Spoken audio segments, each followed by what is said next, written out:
जय राधा माधव कुंज बिहारी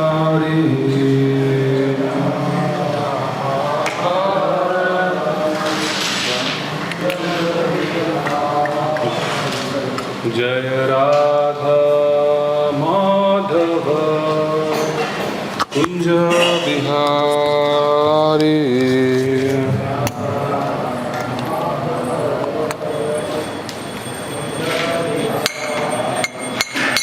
जय राधा माधव कुंज बिहारी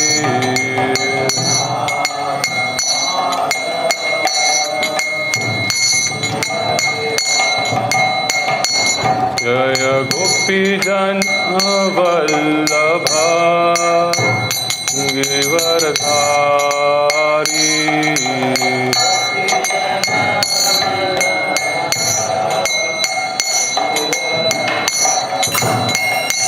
जय गोपी जन वल्लभ गिरवरधारी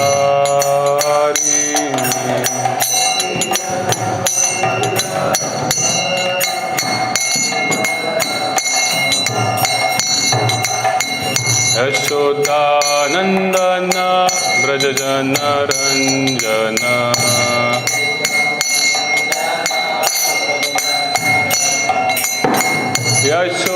यशोदानंदन ब्रज जन रंजन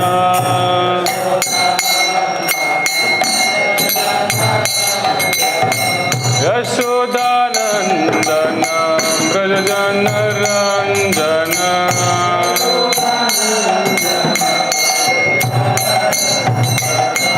यमुना तीरा बनचारी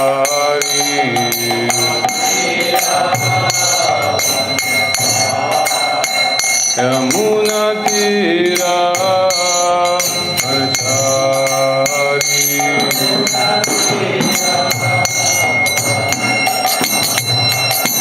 जय राधा माधव कुंज बिहारी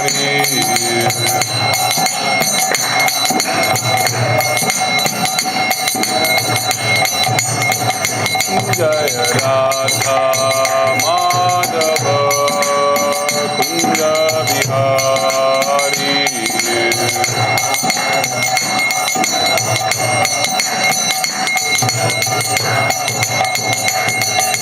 श्री कृष्ण चैतन्य प्रभु Nityanand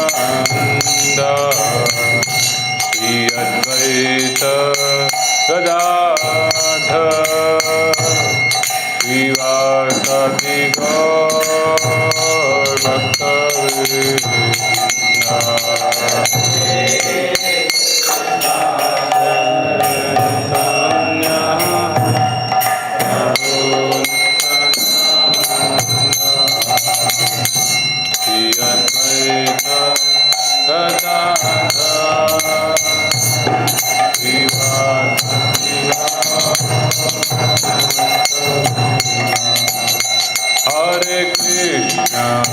Hare Krishna, Krishna Krishna, Hare Hare, Hare Rama,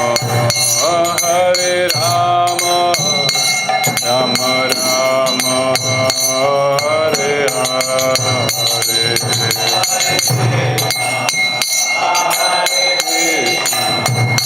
Krishna Krishna, Hare Hare, Hare Rama, Rama Rama,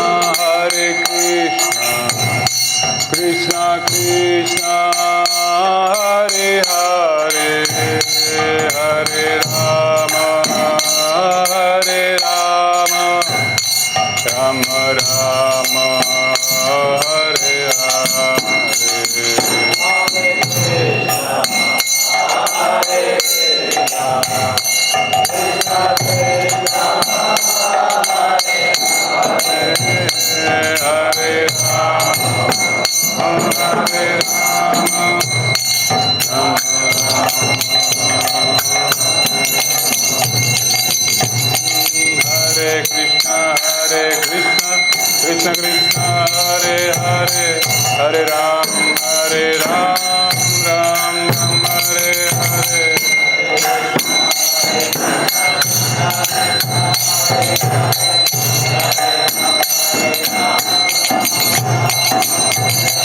Hare Krishna Krishna Krishna Hare Hare Hare Ram Ram Hare Hare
हमें as a devotees कितना देखना चाहिए उसका आगे हम प्रभुपाद कैसे समझेंगे इतना इस पर।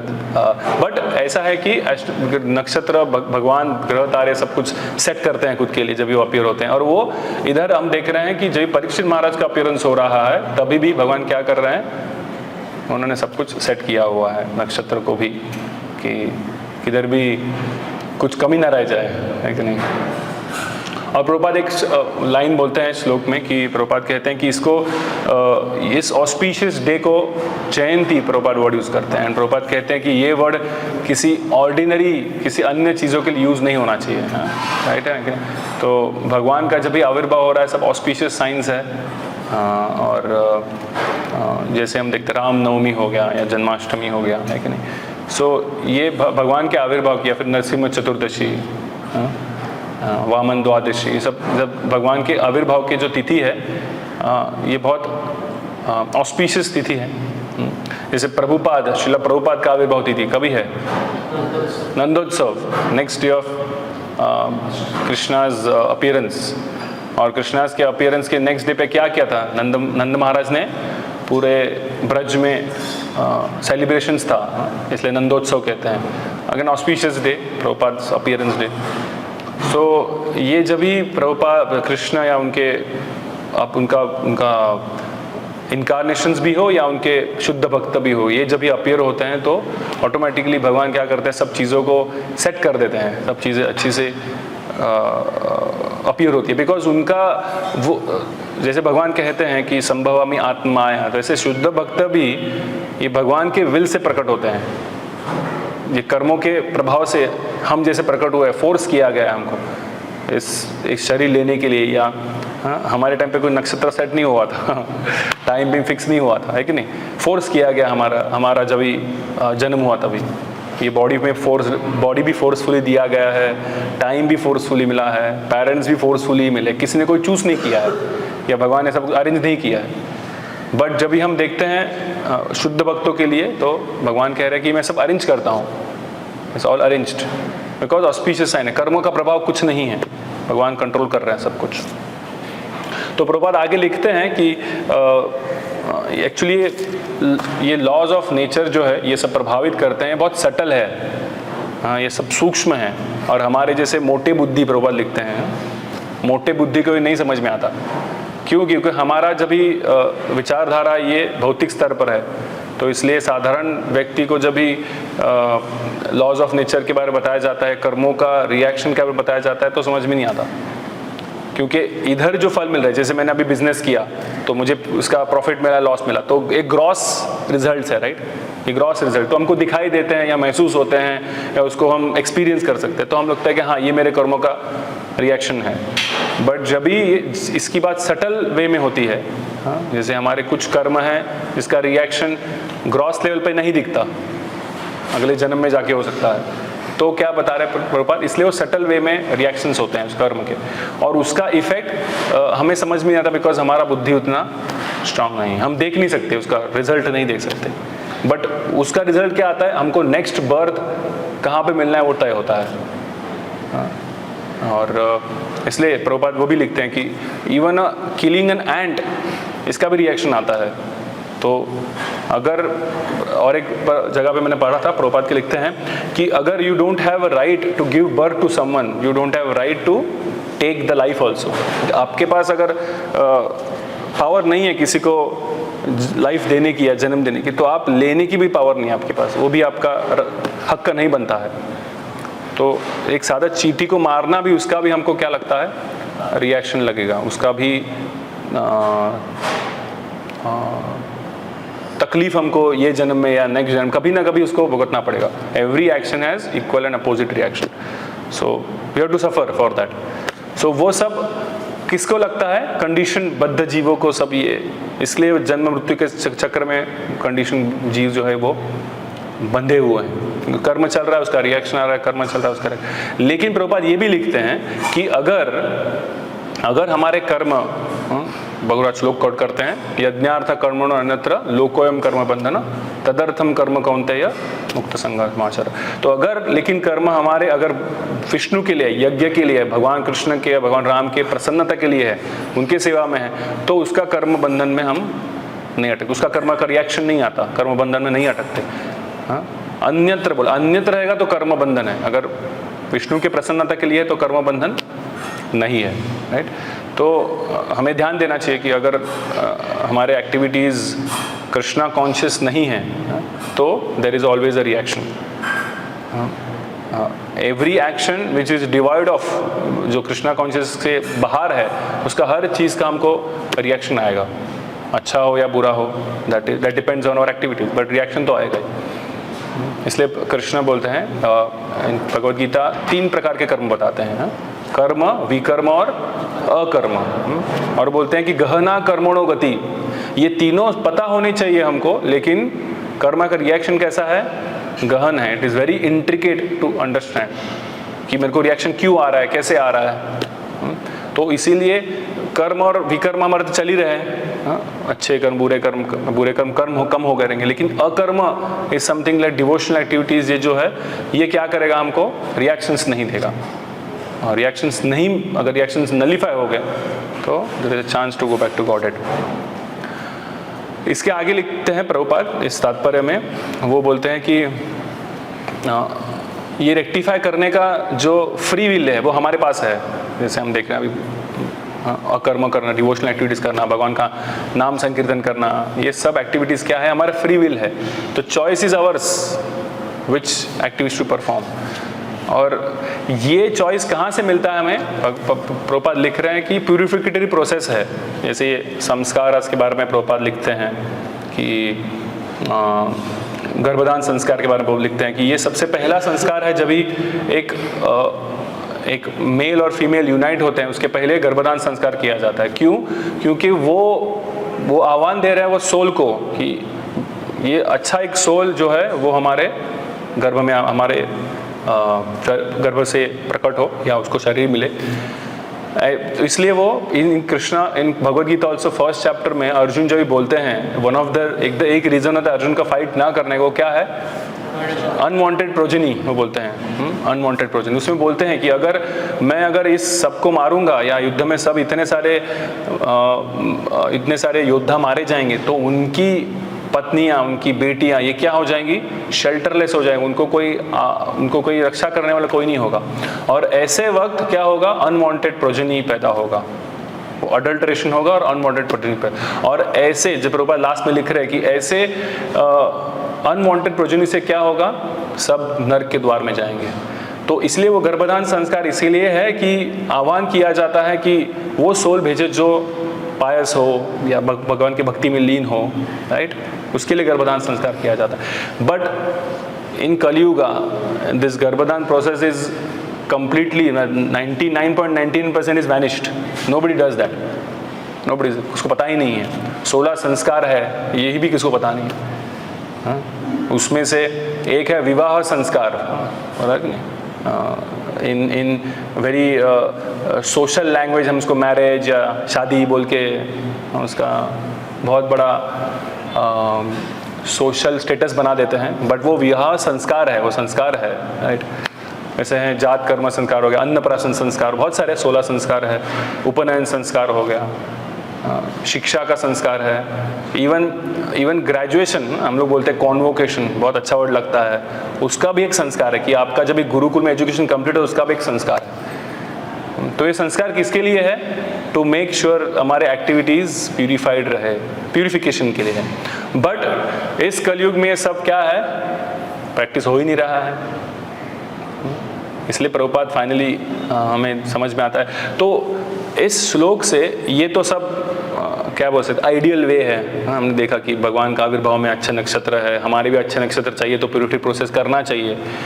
बट प्रभुपाद कहते हैं कि इस तात्पर्य में प्रभुपाद कहने का प्रयास कर रहे हैं कि ये सब अगर नहीं फॉलो हो सकता, मतलब कलयुग में तो डिफिकल्ट है प्यूरिफिकेशन प्रोसेस, तो फिर क्या ऑप्शन है हमारे पास। तो there is a shloka in Bhagavatam which says that निनाम पितृणाम न किंकरो न, एक मिनट, क्या श्लोक है वो, देवर्षि भूताप्ता निणाम पितृणाम न किंकरो न ऋणम च राजन सर्वात्मना यह शरणम शरणम गतो मुकुंदम परिरित करतम। वहाँ बताया गया है anyone who has taken shelter of the lotus feet of Mukunda, the giver of liberation, giving up all kinds of obligation, he has taken to the path of seriousness, owes neither duties nor obligation to demigods, sages, general living entities, family members, humankind or forefathers. So ये जो प्यूरिफिकेटिव process हो रहे हैं, प्रभुपाद इस तात्पर्य में भी लिख रहे हैं कि ये प्यूरिफिकेटिव प्रोसेस क्यों हो रहे हैं। हमारे हर एक्टिविटीज पे किसका कंट्रोल है?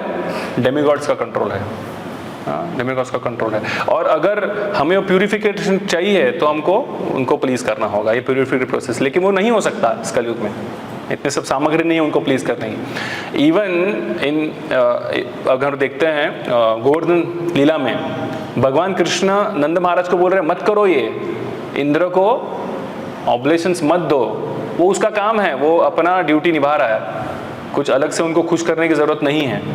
क्यों? बिकॉज इनडायरेक्टली भगवान चाह रहे थे गोवर्धन को तुम सब अर्पण करो। भगवान को who is the giver of liberation, Mukund, इसलिए यहाँ पे वर्ड का Mukund, is a giver liberation. अगर उसके प्रति हम शरण जाते हैं तो ये सब देवर्षि भूताप्ता निडम का नाम, सब जन के लिए के प्रति हमारे जो ऋण हैं प्यूरिफिकेशन के लिए, वो नलीफाई हो जाते हैं।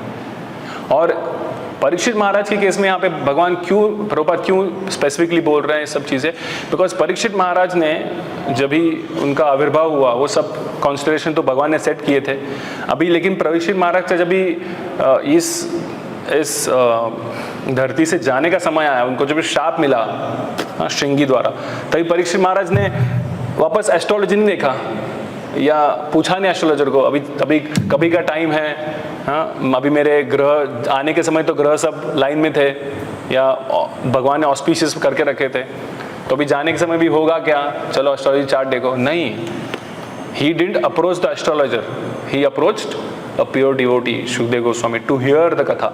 सो ये इस श्लोक से हमें समझ में आता है कि एज अ डिवोटीज हमको, ऑल्दो प्रभुपाद कह रहे हैं astrology is a perfect science, but Prabhupada यहाँ से बताने का कोशिश कर रहे हैं कि प्रभुपाद के बहुत सारे यहाँ पे वार्तालाप भी है, हम देखेंगे उसको, लेकिन प्रभुपाद बताने का प्रयास कर रहे हैं कि नहीं, हमको as a devotees we have to approach a pure devotees to seek shelter, no need to seek shelter of astrology और अभी सब अच्छा होगा क्या मेरे जीवन में। चार्ट तो बनेगा, that is a science, that can be made also. जैसे प्रभुपाद खुद बताते कि मेरा जब भी जन्म हुआ या अब हम जन्म नहीं बोलते, आविर्भाव हुआ, तभी भी एक एस्ट्रोलॉजर ने प्रभुपाद का चार्ट बनाया था, कुंडली बनाया था, बताया भी था कि ये बच्चा आगे जाके 108 मंदिर की स्थापना करेगा, सनातन धर्म का प्रचार करेगा, ऐसा बताया था प्रभुपाद के बारे में। बट उसके ऊपर डिपेंड नहीं रहना, मतलब that is a chart, okay that is a fact, ये बताया गया।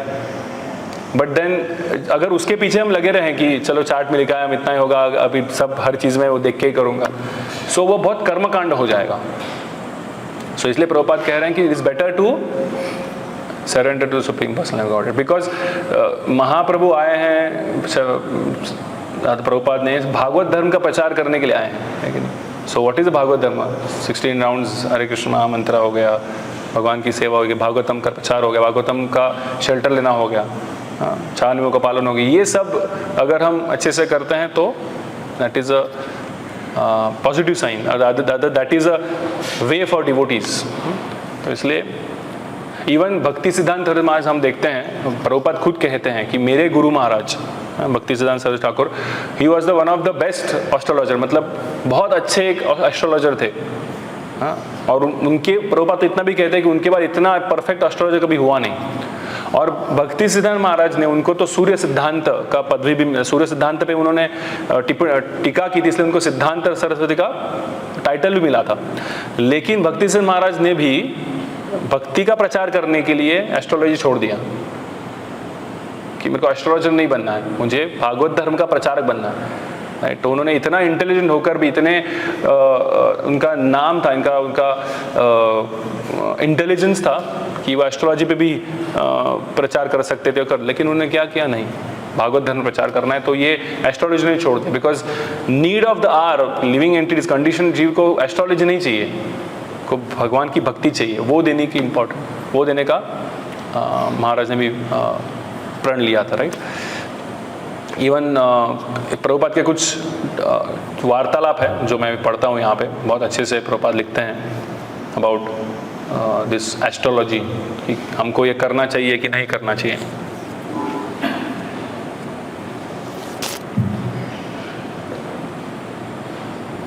सो this is 9 January 1975, Prabhupada letter लिखते हैं देवमया माता जी को। Regarding astrology, you should not listen to any of these so-called astrologers. Strictly avoid. Don't even see them. What is the use of seeing them? Astrology is meant for the materialistic, but a spiritualist does not care for the future. Everything is dependent upon Krishna, so where is the necessity of astrology?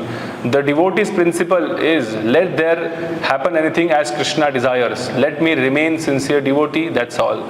Pure devotee is never interested in the astrology. Right? So, Prabhupada clear बता रहे हैं कि although ये science is very perfect, क्योंकि भगवान set कर रहे हैं सब कुछ, लेकिन एज अ डिवोटीज हमको क्या करना चाहिए उसके ऊपर ज़्यादा, क्योंकि ये आखिर में फिर भौतिक हो जाता है कि हम वो एस्ट्रोलॉजी के पीछे लग के फिर हमारे को कितना लाभ मिलने वाला है, कितना लॉस होने, उसके ऊपर चर्चा होती है, फिर भगवान की भक्ति हम भूल जाते हैं। तो इसलिए उसके ऊपर हमें ज़्यादा ध्यान नहीं देना चाहिए, प्रभुपाद कह रहे हैं, राइट।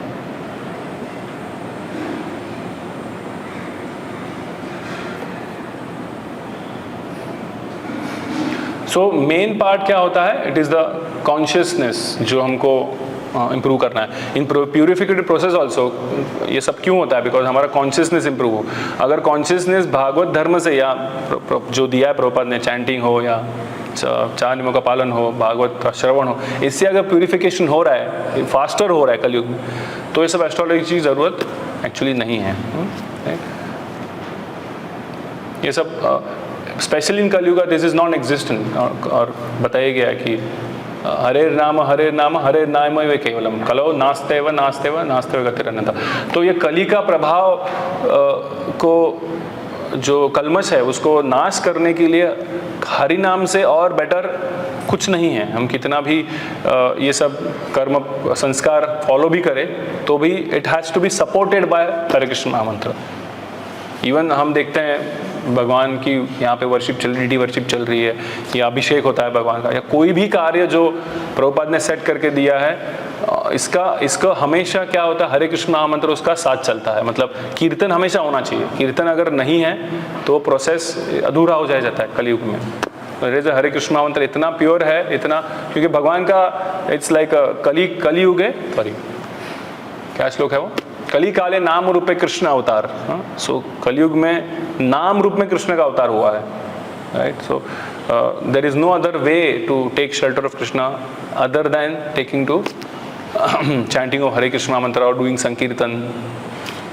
और प्रभुपाद बहुत एग्जाम्पल्स भी देते हैं। इवन जब भी, जैसे अभी हमने ICC ने डिसाइड किया है कि संडे को हरिनाम करेंगे क्योंकि वर्ल्ड पीस चाहिए, वैसे प्रभुपाद कहते हैं जब प्रभुपाद हैदराबाद में गए तो हैदराबाद में ऑलमोस्ट 6 साल का ड्रॉट लगा हुआ था, 6 years। प्रभुपाद कहते हैं कि हमने जाके कीर्तन किया और वहाँ पे फिर क्या हुआ, बारिश हुआ है करके। सो प्रभुपाद बताते हैं कि because of this there is a rains. So if you want to please, because all these जो डेमीगॉड्स है, ये सब जो कंट्रोलर्स है, वो अल्टीमेटली किसके सेवक है, भगवान सुप्रीम लॉर्ड श्री हरि कृष्ण के सेवक है। तो वो जब भी भगवान खुश हो जाएंगे तभी ऑटोमेटिकली ये डेमोगॉड्स भी क्या करेंगे, all benefits they will give. तो रूप गोस्वामी इसके बारे में बताते हैं ना कि अगर झाड़ को पानी देना है तो हम झाड़ के रूट्स को पानी देते हैं, ट्विग्स को, ब्रांचेस को, लीव्स को पानी नहीं देते, राइट। तो झाड़ के रूट्स को जो पानी देते ऑटोमेटिकली पेड़, झाड़ क्या होता है, नरिश होता है। सिमिलरली बॉडी को अगर हमको नरिश करना है तो ऐसा नहीं कि हाथ बोलते हैं कि नहीं मैं खाऊंगा, eat, hands can not eat, right. तो हैंड्स को क्या करना है, खाना किसको देना है, स्टमक को देना है। स्टमक में सब कुछ जाएगा तो all the parts of the body will be nourished.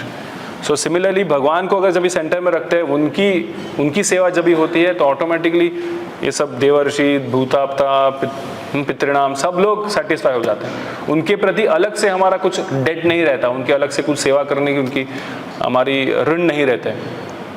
भगवान की सेवा डायरेक्ट हमको करनी चाहिए। और वो यहाँ से बता पा रहे हैं कि ये चीज़ जो है, ये अंडरस्टैंडिंग जो है इवन परीक्षित महाराज को भी थी।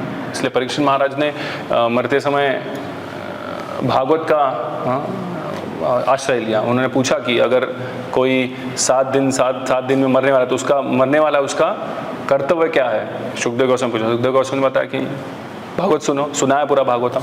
एंड अगर हम 12 स्कंद में देखते हैं, जब परीक्षित महाराज तक्षक बोर्ड आके परीक्षित महाराज को डसता है और वो बॉडी छोड़ते हैं, तो he is completely aloof at that time, क्योंकि उनका पूरा चित्त जो है वो भगवान में लगा हुआ है। तो तक्षक आके उनको बॉडी को डस के भी जाता है तो भी उनको कुछ फर्क नहीं पड़ता, बॉडी जलता है but he is at peace. क्यों? बिकॉज उनका पूरा चेतना जो है भगवान में लीन हो चुका है। किसी वजह से पूरा भागवत श्रवण करने की। और किसके मुख से सुना है? सुखदेव गोस्वामी के मुख से सुना है। वो भी बहुत इंपॉर्टेंट, हम किससे भागवतम सुन रहे हैं, है कि नहीं। सनातन गोस्वामी बताते हैं उनके हरि भक्ति विलास बुक में, वो बताते हैं कि अगर हम भागवत श्रवण या हरिनाम या हरि कथा अगर किसी नॉन डिवोटी से सुन रहे हैं, तो उसका कंपैरिजन वो करते हैं कि हम दूध पीते हैं ना, वो दूध को अगर सांप ने डस लिया हो तो दूध का क्या हो जाएगा? जहर बन जाएगा। तो उसकी तरह हो गया। दूध तो एकदम प्योर है, बट अगर सांप डस ले तो वो जहरीला हो जाता है। तो इसीलिए किसी नॉन डिवोटीज के मुख से हमको हरि कथा या हरिनाम नहीं सुनना चाहिए। उल्टा भागवतम बताता है, निगमत कल्पतरोर गलितम फलम सुखमुखात अमृतव्य समृतम, की सुखदेव गोस्वामी के मुख से बना। तो वो भागवतम भी क्या हो रहा है? और ब्यूटीफुल बन रहा है, या और स्वीट नेक्टेरिन बन रहा है। निर्मत्सराणाम सताम, जो जिनका मन निर्मल है वो अट्रैक्ट होते हैं भागवत के प्रति, और हमारे जैसे बद्ध जीव का प्यूरिफिकेशन होता है। सो समझना चाहिए कि कॉन्शियसनेस यहाँ पे अल्टीमेटली बताया गया है कि ये प्यूरिफिकेटर प्रोसेस के बारे में बताया है, या एस्ट्रोलॉजी के बताया, ये सब प्यूरिफिकेशन के लिए है। लेकिन अगर इस कलयुग में प्यूरिफिकेटर प्रोसेस इजीली हमको मिल रही है हरे कृष्ण महामंत्र द्वारा या से भागवत श्रवण से, तो वो लेना हमारे लिए ज़्यादा इम्पॉर्टेंट है, वो करना ज़्यादा इम्पॉर्टेंट है, ना कि हम ज़्यादा डिपेंड रहे कौन सा नक्षत्र है, अभी बिजनेस के लिए सही टाइम है या नहीं है कि नहीं, या अभी इन्वेस्टमेंट के लिए सही टाइम है कि नहीं। चलो उसके लिए ज्योतिष को पकड़ते हैं, है कि नहीं, या इवन भक्ति करने के लिए भी अच्छा टाइम है कि नहीं, ज्योतिष को पकड़ते हैं। कभी मैं 16 माला चालू करूं, जब करना ये भी मैं ज्योतिष को पूछता हूं। Not required. हाँ, हमें डायरेक्टली जब से, जैसे प्रभुपाद जब भी वेस्टर्न में प्रचार करने गए, तो ऐसे बहुत सारे फॉरेनर्स वहाँ पे जो प्रभुपाद को मिले, तो प्रभुपाद को देखकर ही, इवन प्रभुपाद को जस्ट एक बार मिलते हैं 16 माला चालू हो गया जब उनका, है कि नहीं। एक बार मिलते हैं कंठी माला पहन लिया, एक बार मिलते हैं शेव कर लिया, चलो मतलब डायरेक्ट ज्वाइन। तो एक शुद्ध भक्त का प्रभाव कितना है देखो। जब भी उनके मुख से हम हरिनाम सुनते हैं, उनके मुख से हम भागवत श्रवण करते हैं, तो इमीडिएटली हार्ट प्यूरिफाई हो रहा है, और वो जो लोग हैं वो डायरेक्ट भक्ति को ले रहे हैं, है कि नहीं। तो ये हमें समझना है, अल्टीमेटली कॉन्शियसनेस, हमारा चेतना को शुद्ध करने की बात हो रही है। तो उसके लिए फिर हमें ज़्यादा से ज़्यादा प्रभुपाद के बुक्स पढ़ने चाहिए, ज़्यादा से ज़्यादा हरिनाम करना चाहिए, शुद्ध भक्तों से सुनना चाहिए जितना हो सकता है। प्रभुपाद के लेक्चर हमको रोज सुनने चाहिए, क्योंकि वो प्यूरिफाई करेंगे हमको ज़्यादा से ज़्यादा, फास्टर प्यूरिफिकेशन होगा। राइट।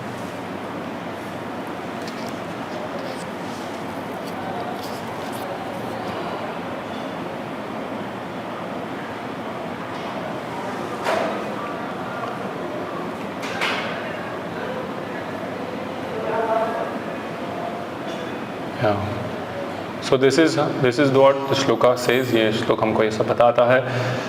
अल्टीमेटली प्रभुपाद लिखते हैं कि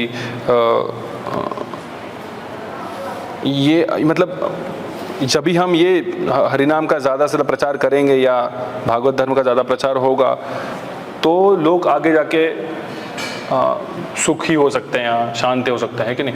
क्योंकि एक मिनट में कुछ पढ़ रहा था,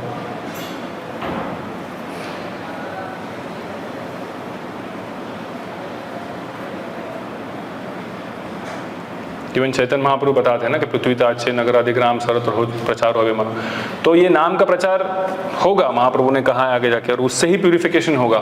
क्योंकि अभी तो सब लोग लगे हुए हैं ईर्ष्या में या झगड़ने में, फाइट चल रहा है, ईर्ष्या है, ग्रीड है सबके में। लेकिन उसका शुद्धिकरण कैसे होगा? इस हरिनाम के इजी प्रोसेस से होगा। बिकॉज सबको प्यूरिफिकेट प्रोसेस देखना या संस्कार लेना बहुत मुश्किल है। तो हम जितना ज़्यादा हरिनाम कर सकते हैं, जितने ज़्यादा लोगों तक हरिनाम पहुंचा सकते हैं, उतना ही इस प्रपात कहते हैं उत्तम जनता का दैट अपीयरेंस, उत्तम जनता इस धरती पाएगी। नहीं तो वो प्यूरिफिकेट प्रोसेस नहीं है तो ये सब अनवांटेड प्रोजनी, जैसे अर्जुन कह रहा है भगवद्गीता में, अनवांटेड प्रोजनी आएगी। और उससे क्या होगा? Everyone is going to hell, है कि नहीं? नरक में जाएंगे फिर। तो बचने के लिए प्रभुपाद को पूछा गया कि Prabhupada why you are taking two flights, why are taking two flights, आप विमान में क्यों ट्रैवल करते हो? तो प्रभुपाद बताया कि आप लोग विमान की गति से नरक में जा रहे हो, तो तुमको बचाने के लिए मैं आ रहा हूँ। लाइक तो if there is no Krishna consciousness, then if there is no Krishna consciousness, there is no bhakti to Krishna, then everyone is going towards hellish life. So Prabhupada has mercifully come and has helping us to, rather saved us.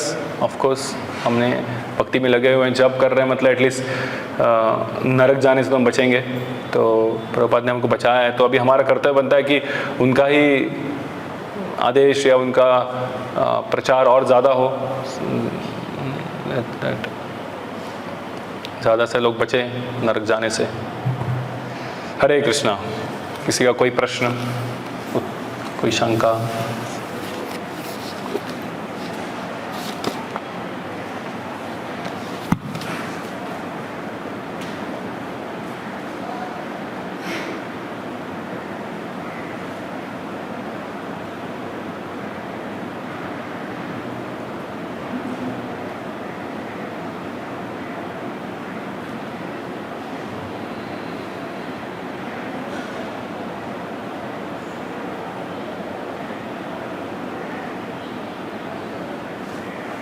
ग्रंथराज Shrimad Bhagavatam की, श्रील प्रभुपाद की।